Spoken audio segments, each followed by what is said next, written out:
নমস্কার, নারিশা হার্বাল ইন্টারন্যাশনালের নারিশা দত্ত বলছি। বেলিকুল বেলিকুল বেলিকুল, কারণ আপনারা সবাই এই বেলিকুলে নিয়ে পরিচিত হয়ে গেছেন এবং যেভাবে মানুষের উপকৃত হচ্ছেন এবং মানুষ যেভাবে যে পাইলস ফিস্টুলা এইসব থেকে যে বেরিয়ে গিয়ে একটা স্বাভাবিক জীবনযাপন করছে, এটা আমাকে সত্যিই ভালো লেগেছে। আজকে বহু মানুষ কিন্তু বেলিকুল খেয়ে সম্পূর্ণভাবে একদম পাইলসের মতো সমস্যা, ফিস্টুলার মতো সমস্যাকে কিন্তু একদম দূরে সরিয়ে রেখে এবং মানুষের জীবন একদম সাধারণভাবে হয়ে উঠেছে। আপনারা বেলিকুল যেভাবে করবেন, যেটা হচ্ছে যে একদম প্রকৃতিদত্ত জিনিস, থানকুনি পাতা এবং তার সঙ্গে আরও আদার ইনগ্রিডিয়েন্টস এর মধ্যে আমরা দিয়েছি।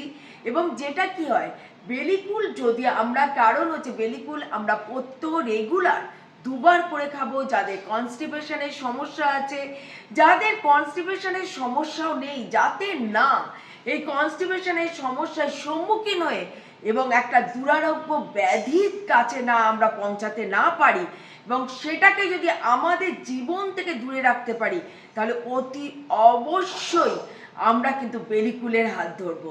বেলিকুল আমার হজম শক্তিকে কিন্তু ভালো করে। বেলিকুল আমাদের যে পেট ফাঁপা বা একটা সবসময় একটা অম্বল বা অ্যাসিডিটি এই ধরনের সমস্যা থেকে আমাকে মুক্ত করে। এবং আমি বেলিকুল এই কারণেই আমরা রেগুলার খেতে হবে, কারণ এই উইন্টার সিজনে বহু মানুষ কিন্তু এখন জল কিন্তু পরিমাণ মতো কিন্তু খায় না। সবাই একটু কম ইনটেক করি আমরা জলটাকে, এবং তাতে কি হয়, কনস্টিপেশনের সমস্যার সম্মুখীন হয়। এবং যে ধরনের শীতকালীন যে সবজিগুলো পাওয়া যায়, সেগুলো কিন্তু অ্যাসিডিটির সমস্যার কিন্তু সম্মুখীন হতে পারে।